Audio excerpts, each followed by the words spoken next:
اس جہان میں جو جس شکل صورت روح میں ہے اس کا بنانے والا صرف اللہ ہے۔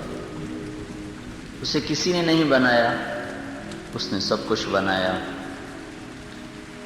کسی میں نفع، کسی میں نقصان، کوئی نار سے، کوئی نور سے،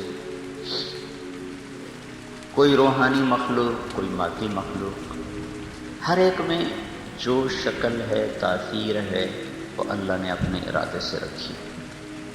جب چاہے اللہ شکل بدل دے، جب چاہے شکل کو باقی رکھے، تاثیر بدل دے، جب چاہے اس کا وجود ہی اٹھا لے۔ یہ دن رات اس کی قدرت کے کرشمے ہیں۔ کوئی چیز اپنی ذات میں حقیقی نہیں، حقیقی ذات صرف اللہ ہے، حقیقت کا وجود صرف اللہ کا ہے، باقی سب اس کے انتخاب ہیں، اس کی بنائی ہوئی شکلیں اور مورتیں اور صورتیں ہیں۔ موسیٰ علیہ السلام کے ہاتھ کی لاٹھی 10 برس سے ہاتھ میں تھی، ایک پل میں سانپ بنایا۔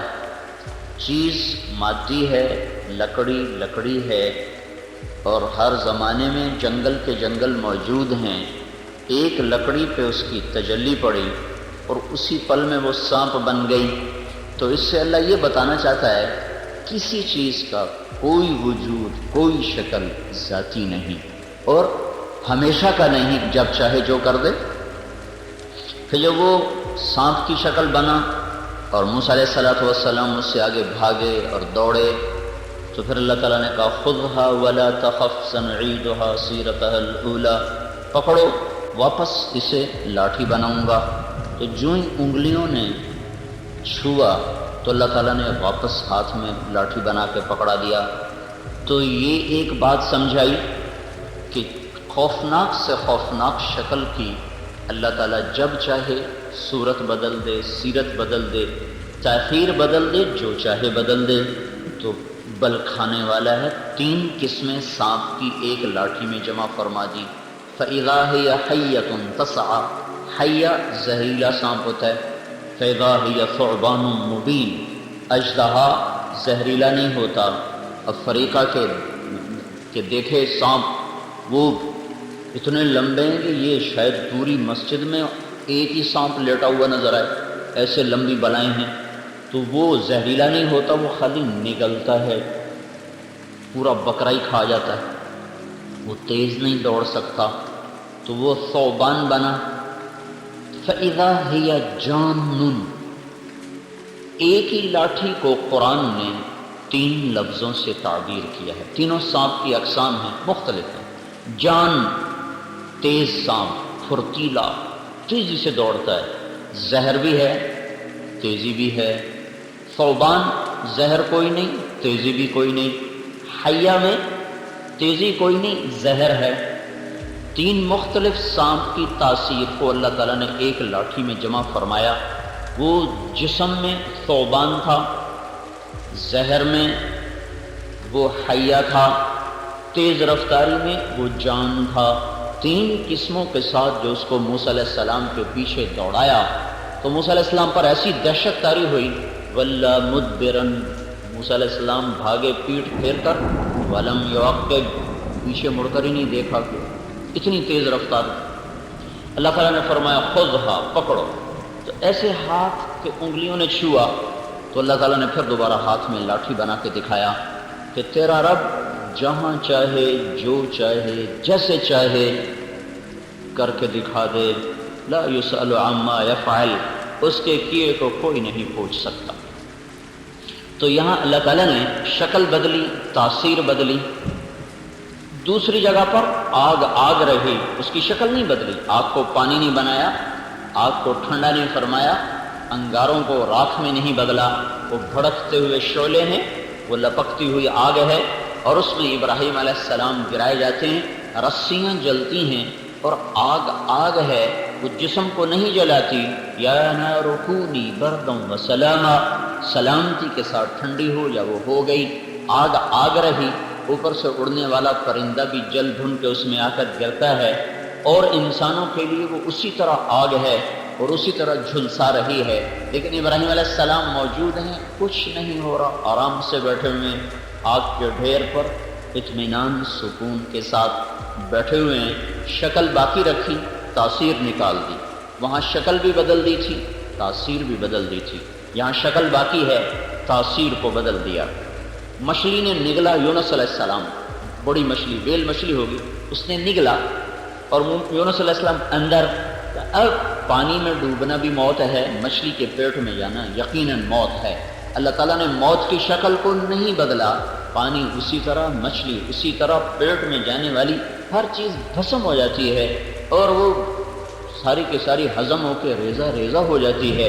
لیکن یونس علیہ السلام کے لیے مچھلی کا پیٹ ایک خوبصورت کمرہ بن گیا، مچھلی کو اللہ تعالیٰ نے شفاف کر دیا اور سمندر کے نیچے دنیا کو اللہ تعالیٰ نے روشن کر دیا، کیونکہ چند 100 فٹ کے بعد سورج کی روشنی اندر نہیں جا سکتی، لہٰذا سمندر گہرے میں ہمیشہ اندھیرا ہی ہوتا ہے۔ اوپر چاہے سر پہ سورج چمک رہا ہو شفاف، لیکن چند 100 فٹ کے بعد سورج کی روشنی دم توڑ جاتی ہے، وہاں اندھیروں کے سوا کچھ نہیں ہوتا۔ یونس علیہ السلام کو لے کر مچھلی جب گہرے پانیوں میں اتری تو اللہ تعالیٰ نے ہر طرف روشنی کو پھیلا دیا، اور یونس علیہ السلام مچھلی کے پیٹ میں چاروں طرف نظارہ کرتے ہوئے سفر کر رہے تھے، نظر بھی آ رہا ہے، زندگی بھی برقرار ہے، مچھلی اسی طرح پیغام موت ہے اور پانی اسی طرح پیغام موت ہے۔ اوروں کو مچھلیاں کھا رہی ہیں، وہ اندر جا کے بسم ہو رہے ہیں، اور لوگ پانی میں گر رہے ہیں، وہ غرق ہو کے مر رہے ہیں۔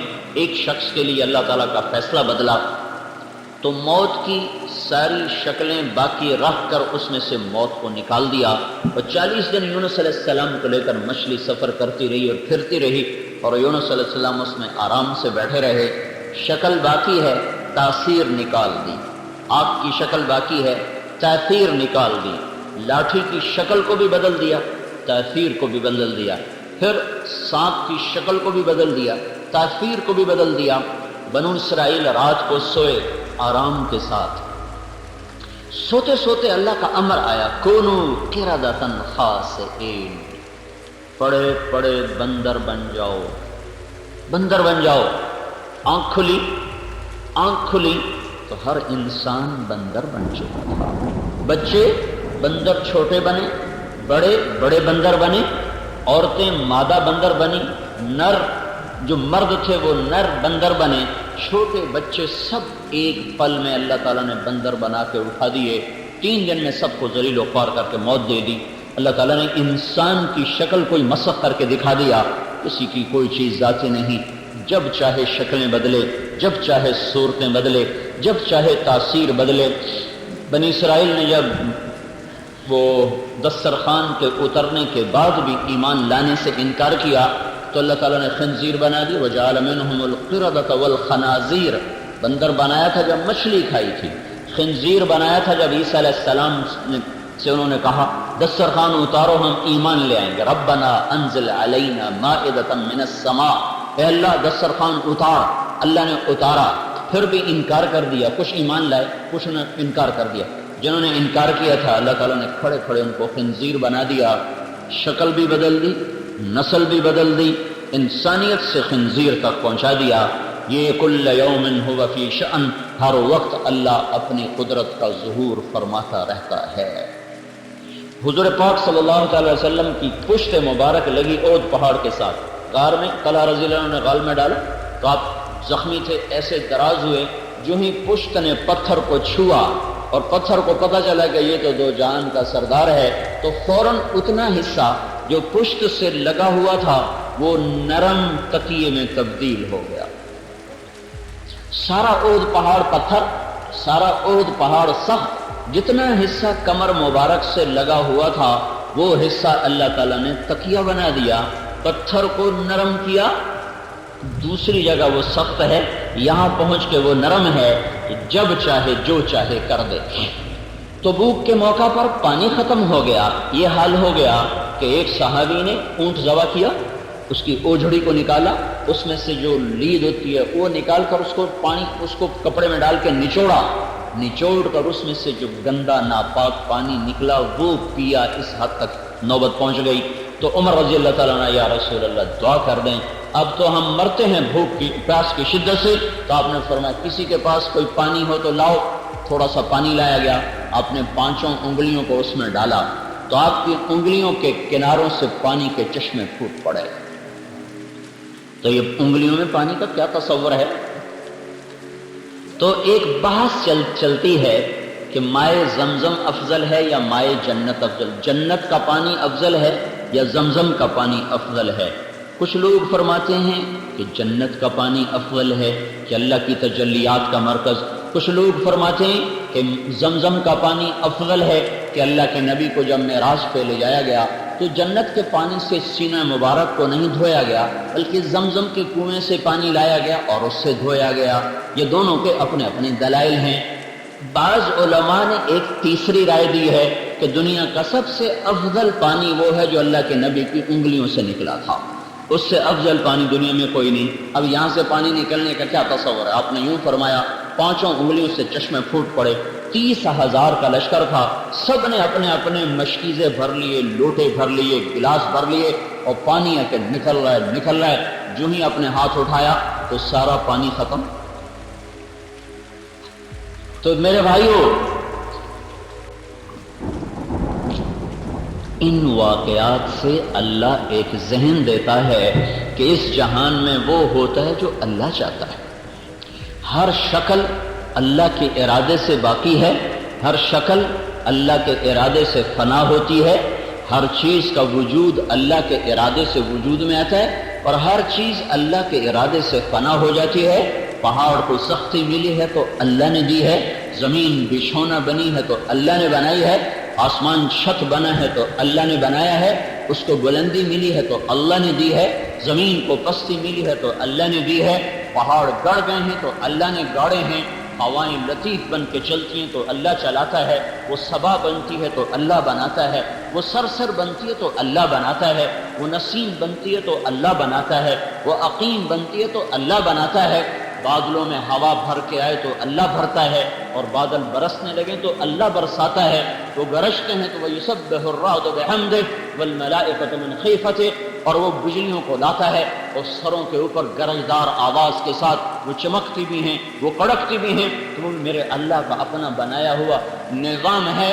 کسی چیز میں جو بھی ہمیں نظر آتا ہے آسمان والے کا ہے، چاند ٹھنڈک لے کر آیا اور سورج گرمی لے کر آیا اور تارے جھل ملانا لے کر آئے، اور بہار ایک خنک ہوائیں، بہار ایک خوبصورت موسم بن کر آیا، بہار کا موسم ایک خوبصورت موسم بن کر آیا، اور آج کی خزاں وہ ہڈیوں میں سردیاں اترتی ہوئی نظر آئیں، اور فروری میں شگوفے پھوٹتے ہوئے نظر آئے، اور دسمبر میں پتے جھڑتے ہوئے نظر آئے، اور پھلوں میں رس بھرتا چلا گیا، اور کہیں پھل کڑوا بن گیا، کہیں کسیلا بن گیا، کہیں میٹھا بن گیا، کہیں ترش بن گیا، کہیں کاشوں میں رس، کہیں دانوں میں رس، کہیں گودے میں رس، کہیں گٹھلی کے بغیر، کوئی گٹھلی کے بغیر، ایک ایک دانے کے ایک ایک دانہ انار کا کیسے میرا رب بناتا ہے، پھر اسے کیسے پردوں میں لپیٹتا ہے، پھر اسے کس خوبصورت انداز میں پیک کرتا ہے، پھر اس پر کیسی خوبصورت پیکنگ بناتا ہے، پھر اس کو کیسے شاخ کے ساتھ لٹکاتا ہے۔ انار کے درخت کی لکڑی کڑوی ہوتی ہے، بہت کڑوی، پتا بھی کڑوا، لکڑی بھی کڑوی، پانی پھیکا، زمین بے ذائقہ، گوبر ویسے ناپاک، کھاد ویسے ایک کیمیکل چیز۔ یہ کون ہے جو اس دانے کو سرخ کرتا ہے، پھر اس میں رس بھرتا ہے، پھر اس میں چمک پیدا کرتا ہے، پھر اسے شفا کا سبب اور ذریعہ بناتا ہے۔ انار میں ذاتی تو سوجھ بوجھ کوئی نہیں ہے، جمادات ہوں، نباتات ہوں، حیوانات ہوں، نسقیکم من بین فرث و دم لبنا خالصا سائغا للشاربین۔ گائے نے چارہ کھایا، خشک یا تر یا سبز، یا بھوسا خشک یا چارہ سبز، اوپر پانی پیا، اور کچھ وہ ونڈا کھایا، اندر جا کر ایک طرف خون بنا، ناپاک ہے، گوبر بنا، ناپاک ہے، خون سرخ ہے، گوبر پیلا ہے۔ نسقیکم من بین فرث و دم لبنا خالصا سائغا للشاربین۔ یہ کون ہے جو خون گوبر کے بیچ میں سے سفید رنگ کا ایک پانی اتارتا ہے، جس کو ہم دودھ کا نام دیتے ہیں؟ تھنوں پہ ہاتھ ڈالو تو ایسے چشموں کی طرح وہ نکلنا شروع ہو جاتا ہے، زندگیوں سے نکل جائے تو انسان بیماریوں کا شکار ہو جائیں۔ خود بنانا چاہیں تو ایک قطرہ نہ بنا سکیں، اور وہ دینے پر آیا تو ایک بے زبان جانور کے تھنوں سے اتار دیا، پیو، اور اس کے اندر سے عقل کو ختم کر دیا۔ اگر بھینس میں عقل ہوتی تو جتنی طاقت دی ہے ہمیں قریب نہ پھٹکنے دیتی۔ یہ کون ہے جو صبح صبح اٹھنے سے پہلے ہی ہر گھر میں دودھ پہنچا ہوا ہے، ہر گھر میں دودھ کے نالے بہ رہے ہیں؟ دنیا کا تیسرے نمبر کا ملک ہے پاکستان، دودھ میں تیسرے نمبر کا ملک ہے، لیکن چونکہ بددیانتی کا ایک کینسر ہے جو سارے ملک میں پھیلا ہوا ہے، اس لیے وہ ہر چیز برباد ہو گئی۔ تیسرے نمبر پر پروڈکشن ہے دودھ کی ساری دنیا میں پاکستان کی۔ پھر تو میرے بھائیو، یہ اللہ اپنی ان ساری آیات سے، نشانیوں سے ہمیں بتاتا ہے کہ اس کائنات کا حقیقی مالک اللہ ہے، اس کائنات میں اصل شہنشاہی اللہ کی ہے۔ اس کا اس کائنات کے انسانوں کے بارے میں ایک اٹل قانون ہے جو نہیں بدلتا۔ فَلَن تَجِدَ لِسُنَّةِ اللَّهِ تَبْدِيلًا وَلَن تَجِدَ لِسُنَّةِ اللَّهِ تَحْوِيلًا سُنَّةَ اللَّهِ الَّتِي قَدْ خَلَتْ فِي عِبَادِهِ۔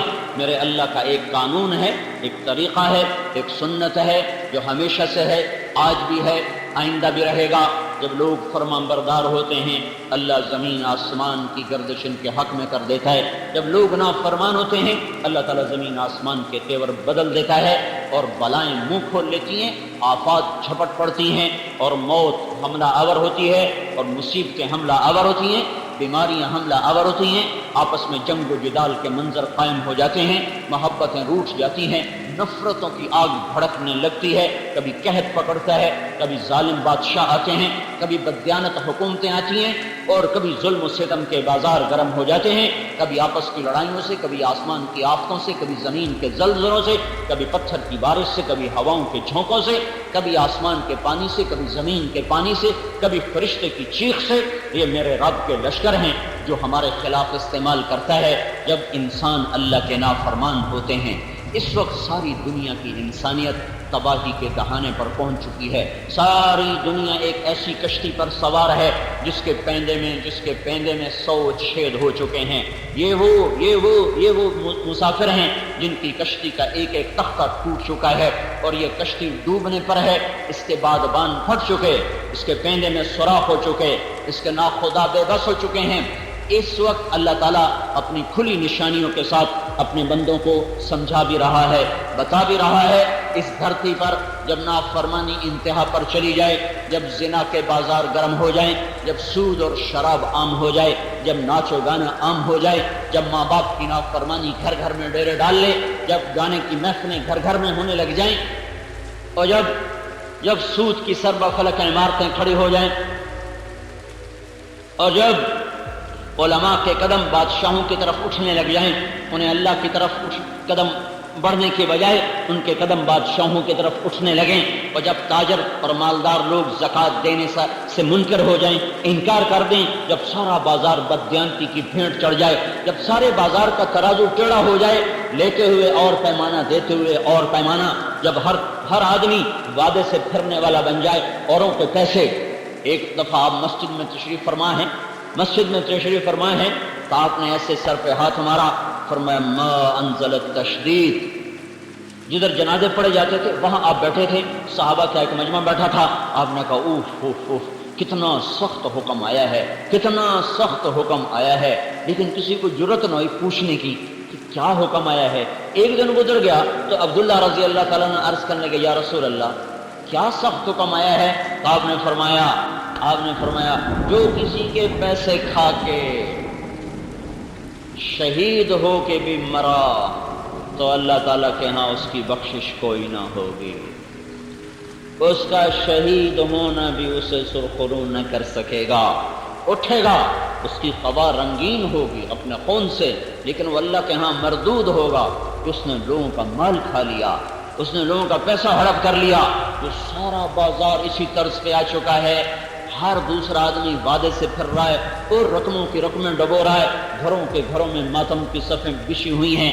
جب یہ ہوتا ہے تو پھر اس وقت ساری انسانیت ہچکولوں میں آ جاتی ہے، اور اللہ تعالیٰ کے غیظ و غضب کے دروازے کھلنا شروع ہو جاتے ہیں، سفینے ڈوبتے ہیں، ناخدا بے بس ہو جاتے ہیں۔ نوح علیہ السلام کی قوم میں یہی کچھ تھا، صرف کفر نہیں تھا، کفر کے ساتھ ہی یہ کچھ بھی تھا، اور وہ ایسے دلیر تھے کہ نوح علیہ السلام سے کہتے تھے یا نوح قد جادلتنا فاکثرت جدالنا فأتنا بما تعدنا ان كنت من الصادقین، کیا ہمیں تنگ کرتے رہتے ہو، فضول باتیں سناتے رہتے ہو، لاؤ تیرے رب کا عذاب کہاں ہے؟ فإنما يأتيكم به الله إن شاء وما أنتم بمعجزين، جب آئے گا تو تم دیکھ لو گے، پھر نہ تم کچھ کر سکو گے نہ میں کچھ کر سکوں گا۔ پھر وہ آیا ففتحنا ابواب السماء بماء منہمر وفجرنا الارض عیونا فالتقى الماء على امر قد قدر وحملناه على ذات الواح ودسر تجری باعیننا جزاء لمن كان قد غفر۔ یہ جزا ہے، یہی جزا ہے جو اللہ تعالیٰ کی نافرمانیاں کرتا ہے ان کے ساتھ یہی ہوتا ہے۔ آسمان برسنے لگا، زمین پھٹ پڑی، رواں رواں پانی بن گیا اور ساری نسل کو اپنی آنکھوں کے سامنے ڈوبتا ہوا دیکھا، نہ چھوٹے بچے نہ بڑے بچے۔ ایک تفسیر جمل ہے، اس میں ایک واقعہ پڑا، 3 آدمی غار میں گھس گئے، اوپر سے پتھر رکھ لیا کہ اندر تو کوئی نہیں آئے گا، اب تو پانی نہیں آئے گا، ہم تو بچ جائیں گے۔ اللہ اوپر پانی چڑھا دیتا تو وہ اندر ہی گھٹ کے مر جاتے۔ پر میرے اللہ نے کیا کیا، پانی نہیں اندر بھیجا، ان کو پیشاب لگا دیا۔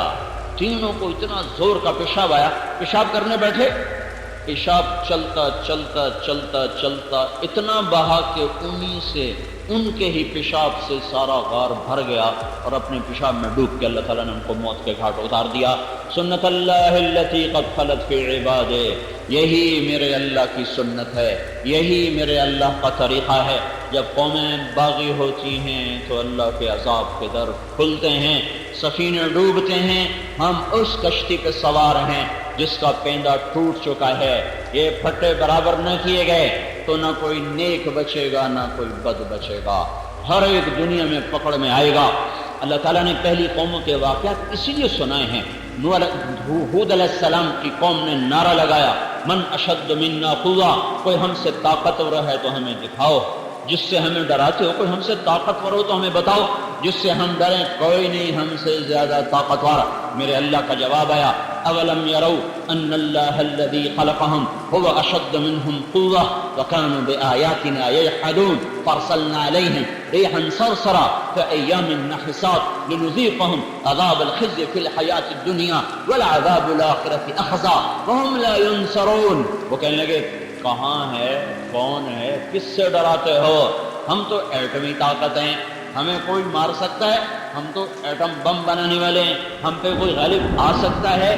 ہر دور میں انسان پاگل یہی کرتا چلا آیا، جب اس کے ہاتھ میں طاقت آتی ہے وہ کہتا ہے میں ہی خدا ہوں۔ آج ایٹمی طاقتیں جو خدائی کے دعوے کر رہی ہیں، یہ آج کی کہانی نہیں، پرانی کہانی ہے، اور یہ ٹوٹیں گے، یہ بھی کوئی نئی کہانی نہیں ہے، یہ بھی پرانی ہی داستان ہے۔ جیسے ہر زمانے کے فرعونوں کو اللہ نے پکڑا، ان فرعونوں کے پکڑے جانے کا وقت آ چکا ہے۔ جیسے ہر زمانے کی ایٹمی طاقتیں جو وہ اللہ کو انہوں نے للکارا اور اللہ تعالیٰ نے پھر ان کو کھلی آنکھوں سے لوگوں کے سامنے عبرت کا نشان بنایا، یہ آج بھی ہوگا اور ہونے کا وقت آ چکا ہے۔ جب اللہ تعالیٰ کی مہلت کا دروازہ بند ہوتا ہے پھر بساط بس لپٹنا ہوتی ہے، پھر اس کے بعد دیر کوئی نہیں ہوتی۔ سارے گھر میں، سارے کمروں میں تانے بانے مکڑی نے بن دیے، ادھر جالا ادھر جالا، ادھر جالا ادھر جالا، صرف یوں ایک جھاڑو اٹھا کر صاف کرنے کی دیر ہے، ایک جھاڑو ادھر پھرے گا ایک ادھر پھرے گا، چھت صاف ہو جائے گی، نہ مکڑیاں رہیں گی نہ جالے رہیں گے۔ دیر اتنی ہے کہ ایک جھاڑو پھیر دیا جائے، وہ جھاڑو پھرنے کا وقت آ چکا ہے۔ یہ بے حیا معاشرہ ہے، اس کے زندہ رہنے کی کوئی آس نہیں ہے۔ جیسے لا علاج مریض کو ہسپتال میں لے جاتے ہیں تو ڈاکٹر کہتے ہیں لا علاج ہے، بس آپ اس کو گھر لے جائیں، جو اس کی زندگی کے دن ہیں وہ گن لے، اس کو اس کے گھر والوں سے ملا دو، بس یہ مرنے کے قریب ہے۔ جب معاشرہ بے حیا ہو جاتا ہے تو اس کا ایک علاج ہے کہ وہ توبہ کریں، وہ توبہ کریں اور وہ اللہ کے سامنے جھک جائیں۔ اگر وہ توبہ نہیں کر رہے اور اگر وہ اللہ کی طرف نہیں جھک رہے تو یہ اب اللہ کے پکڑ میں آ چکے ہیں۔ اذا رأيت اللہ عز وجل یؤتی العبد على معاصیہ من الدنیا فانما هو استدراج، دنیا کھل رہی ہو، نافرمانی بڑھ رہی ہو تو یہ اللہ کا فضل نہیں ہے، یہ اللہ کی پکڑ ہے، اللہ ان قریب ان کو پکڑنے والا ہے۔ ہر دور میں قوموں نے یہی کہا، ہاں وَمَكَرُوا مَكْرًا وَمَكَرْنَا مَكْرًا وَهُمْ لَا يَشْعُرُونَ۔ یہ ایک صالح علیہ السلام کی قوم ہے، وہ کہہ رہی تم اس کا قصہ نمٹاؤ، جو صالح کو ہی ختم کرو جو آپ کے ہمیں روز نصیحتیں کرتا ہے، تم اس کا قصہ نمٹاؤ اور رات کو آؤ اور اس کا صفایا کرو، اب بس پھر اپنے موج میلہ کرو۔ مکروا مکرا ومکرنا مکرا وهم لا يشعرون فانظر كيف كان عاقبة مكرهم انا دمرناهم وقومهم اجمعين فتلك بيوتهم خاوية بما ظلموا ان في ذلك لآية لقوم يعلمون وانجينا الذين آمنوا وكانوا يتقون۔ صالح علیہ السلام کی قوم نے رات کو مشورہ کیا، اس کو ختم کرو تاکہ قصہ ہی صاف ہو جائے۔ ادھر ان کو ختم کرنے کے مشورے ہوئے، ادھر فرشتے نے چیخ ماری اور ان سب کے کلیجے پھٹ گئے۔ تلک بیوتہم خاویہ، دیکھو ان کے گھر ٹوٹے پڑے ہیں۔ جاؤ عبرت کا نشان، لم تسکن من بعدہم الا قلیلا، وہ بستیاں آج بھی ویران ہیں، آج بھی کھنڈر ہیں، اور ان کا ہر کھنڈر بتا رہا ہے نافرمانی کا آخری انجام یہی ہے۔ فرعون نے بھی کہا تھا هذه الانہار تجری من تحتی افلا تبصرون الیس لی ملک مصر میرا وهذه الانہار تجری من تحتی افلا تبصرون۔ ہم جو چاہیں کر دیں، ہر زمانے کی باطل طاقت نے یہی دعویٰ کیا ہے۔ ایمان والے جو تھے نا وہ سر جھکایا کرتے تھے۔ سلیمان علیہ السلام کا تخت جب ہوا میں اڑتا تھا تو ایسے گردن اونچی کر کے نہیں بیٹھتے تھے۔ سلیمان علیہ السلام کا تخت جب ہوا میں اڑتا تھا، دائیں طرف انسان بیٹھتے تھے، بائیں طرف جنات بیٹھتے تھے، اور وہ تخت ہوا میں اڑتا تھا تو سلیمان علیہ السلام اپنی ٹھوڑی کو سینے پر رکھ لیتے، ایسے رکھ لیتے تھے عاجزی کے ساتھ۔ جب ایمان والوں کو اللہ طاقت دیتا ہے تو وہ یوں ظاہر کرتے ہیں، یوں سر جھکاتے ہیں۔ جب باطل کو طاقت ملتی ہے تو گردن اونچی کرتا ہے، جب وہ زیادہ اونچی کرتا ہے تو وہ ٹوٹ کے گر جاتی ہے۔ جب وہ زیادہ زور سے زمین پہ پاؤں مارتا ہے تو وہ پاؤں کاٹ دیا جاتا ہے، اس پاؤں کو توڑ دیا جاتا ہے۔ یہی میرے اللہ کی سنت ہے، یہی میرے اللہ کا طریقہ ہے۔ نبی پاک صلی اللہ تعالی علیہ وسلم 20 برس کے مجاہدوں کے بعد مکے میں فاتحانہ داخل ہو رہے ہیں، 20 برس کے دکھ اٹھائے ہیں اور اس گھر سے نکالے گئے، کس خوف سے نکلے، کس دکھ کے ساتھ نکلے۔ جب آپ نے یوں مکے کی وادی پر ایک نظر ڈالی تو ارشاد فرمایا، یا مکہ ما اطیبک من بلد واحبک الی، اے مکہ تو مجھے کتنا پیارا ہے، تو مجھے کتنا محبوب ہے۔ لولا ان قومی اخرجونی منک لما سکنت غیرک، تیری اگر میری قوم مجھے تجھ سے جدا نہ کرتی تو میں تجھے چھوڑ کے کبھی نہ جاتا۔ ان جذبات کے ساتھ آپ نکلے، غار میں چھپے، راہیں بدلی۔ اس غم کی تسلی کے لیے قرآن آیا، ان الذی فرض علیک القرآن لرادک الی معاد۔ آپ غم نہ کریں، جس رب نے آپ پر قرآن اتارا ہے وہی آپ کو مکے واپس لائے گا، عزت کے ساتھ لائے گا۔ اور وہ دن آ گیا، 8 برس کے بعد اللہ نے وہ دن دکھایا۔ 8 ہجری میں آپ مکے میں فاتحانہ داخل ہوئے تو آپ بھی ایسے سر اونچا کر کے داخل ہوتے، نہیں نہیں نہیں، پھلدار شاخ ہمیشہ جھکتی ہے، جس شاخ پہ پھل نہیں ہوتا وہ اوپر، جس پہ پھل ہوتا ہے وہ نیچے۔ تو آپ کے 10 لشکر ابو سفیان کو اوپر چوٹی پر روکا، عباس بن عبد المطلب ساتھ کھڑے کر دیے۔ پہلا لشکر گزرا خالد بن ولید کا 1000 کا، انہیں ابو سفیان کو دیکھ کے نعرہ لگایا، اللہ اکبر۔ انہوں نے کہا یہ کون ہے؟ عباس سے پوچھا یہ کون ہے؟ کہا یہ خالد کا۔ اچھا، چھوکرا سردار بن گیا۔ پیچھے دوسرا لشکر بھیجا زبیر بن عوام کا 500 کا، انہوں نے دیکھ کر کہا اللہ اکبر۔ کہا یہ کون ہے؟ کہا زبیر۔ اچھا، تیری بہن کا بیٹا، صفیہ کا بیٹا؟ کہا ہاں۔ واہ، یہ بھی سردار بن گیا۔ تیسرا لشکر ابو ذر غفاری رضی اللہ تعالیٰ عنہ، مکے میں مار کھانے والے اور مر کے بچنے والے 300 کا لشکر، انہیں ابو سفیان کو دیکھ کر کہا اللہ اکبر۔ کہ یہ کون ہے؟ کہ یہ بنو غفار، کمالی والے غفار۔ پھر آپ نے اس کے پیچھے چوتھا لشکر بھیجا تو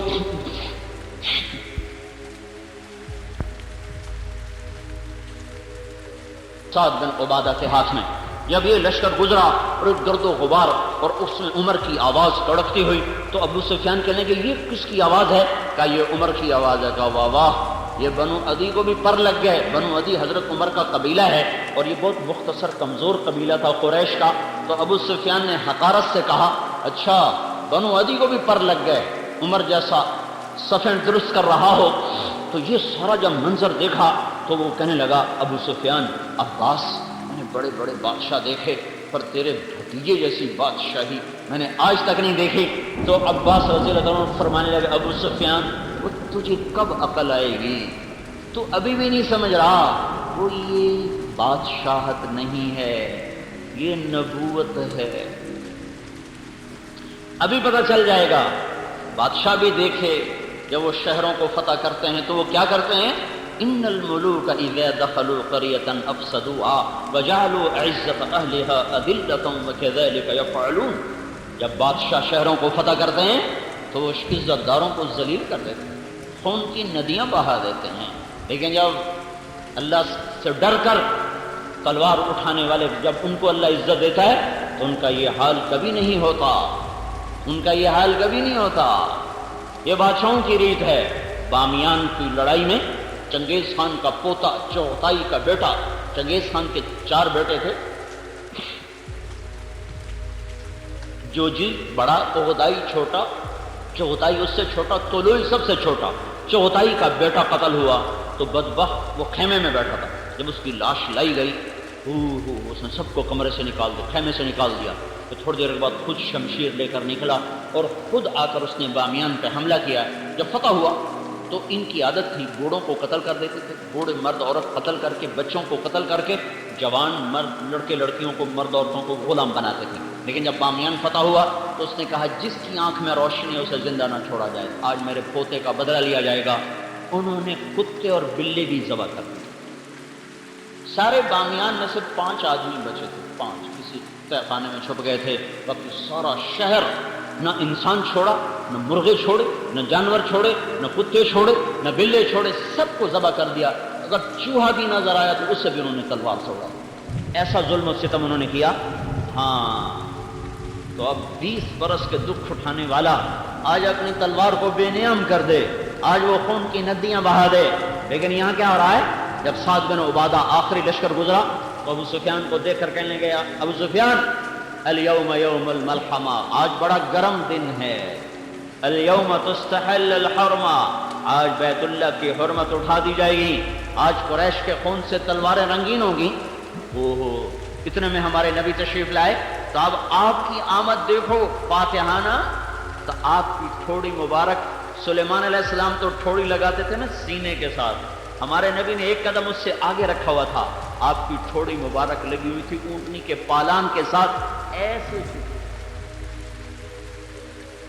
ٹھوڑی مبارک کو، یہ تھوڑی توازن اور پالان نیچے ہوتا ہے، اس کا ایک ہنہ ہوتا ہے وہ اوپر ہوتا ہے۔ اب نہ آپ لوگ اونٹ جانو، نہ ہنے جانو، نہ پالان جانو، میں اونٹ پہ بھی چڑھا ہوں، کھوتے پہ بھی چڑھا ہوں، گھوڑے بھی بھگائے ہیں، بچپن کی زندگی تو دیہات میں گزری تھی، ساری سواریاں بھگائی ہیں، صرف خچر پہ نہیں چڑھا، باقی کھوتے بھی بھگائے، گھوڑے بھی بھگائے، اونٹ بھی بھگائے۔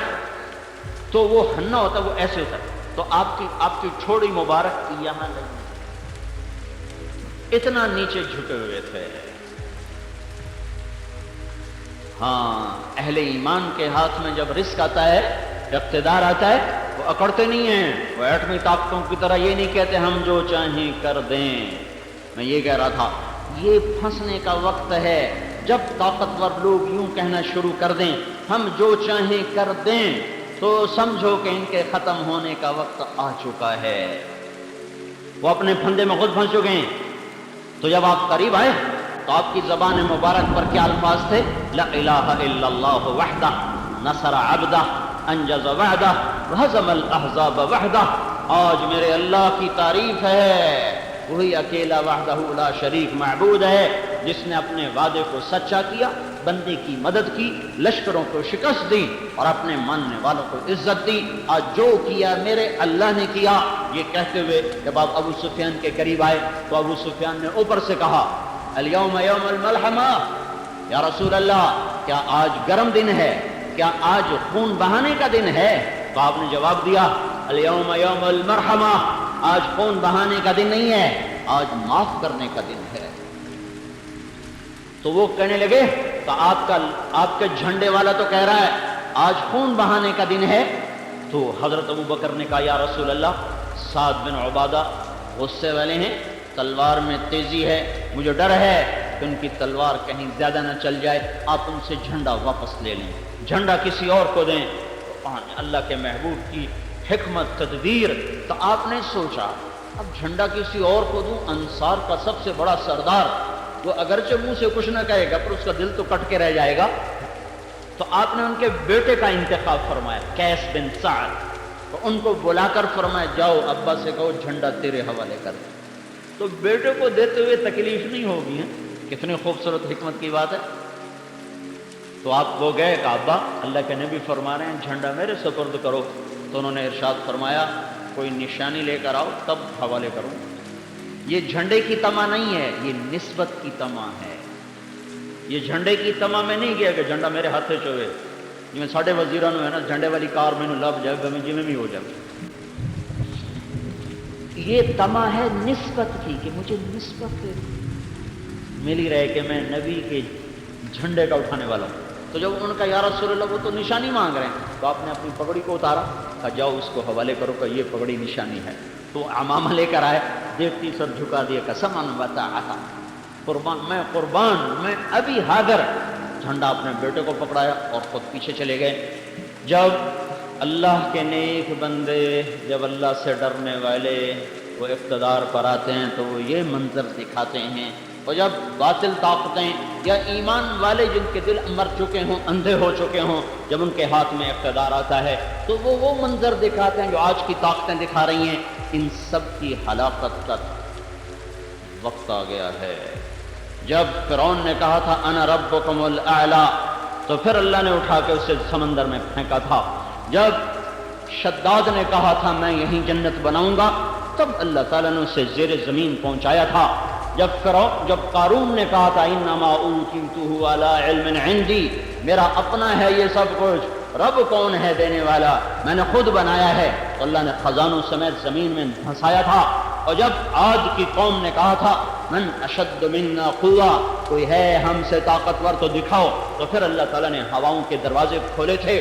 تو میرے بھائیو نافرمانی اس وقت انتہا پر ہے.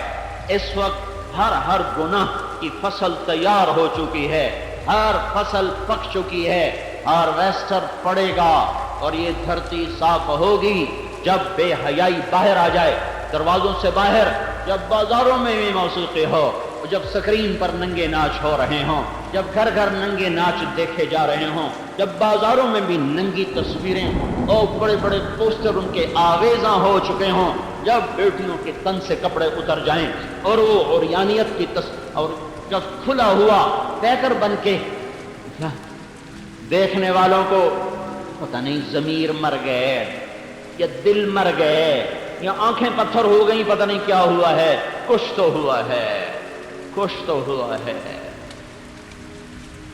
کب آنکھیں کھلیں گی؟ اتنے بڑے زلزلوں نے بھی آنکھیں نہ کھولی, تو اس کے بعد اب مزید کیا ہونے والا ہے, کیا ہوگا؟ کہ میں اس وقت سے پکار رہا ہوں, دوڑو دوڑو دوڑو ففروا الی اللہ, دوڑو اللہ کی طرف, دوڑو اللہ کی طرف, اور کوئی پناہ نہیں ہے. نافرمانی نے پھٹے اکھاڑ دیے ہیں. اور اللہ تعالیٰ کے محبوب صلی اللہ تعالی علیہ وسلم کی ایک مثال خوبصورت, اپنی جان بچانی ہو, ایمان بچانا ہو اور اپنی عزت آبرو اولاد کو بچانا ہو, تو بھائیو گھروں کو چھوڑ دو اور نکلو تبلیغ میں, اور ایک ایک کی منت کر کے ان سے ان کو توبہ کے راستے پر لاؤ. میرے محبوب نے فرمایا مثل القائم فی حدود اللہ والواقع فیہا کمثل قوم استہموا علی سفینۃ فصار بعضهم اعلاها وبعضهم اسفلها. ایک قوم کی مثال دی جو کشتی میں سوار ہیں, کچھ اوپر کے حصے میں ہیں, کچھ نیچے کے حصے میں ہیں. جو نیچے والے ہیں اذا استقوا الماء مروا علی من فوقهم, پینے کا پانی اوپر ہے, نیچے کوئی نہیں. نیچے والے بیٹھ کے مشورہ کرتے ہیں یار یہ اوپر جانے میں تکلیف ہے, پھٹا توڑو نیچے سے پانی نکالو, پھٹا توڑو نیچے سے پانی نکالو. یہ خبر اوپر جاتی ہے کہ نیچے والے پانی پینے کے لیے پھٹا توڑنے لگے ہیں۔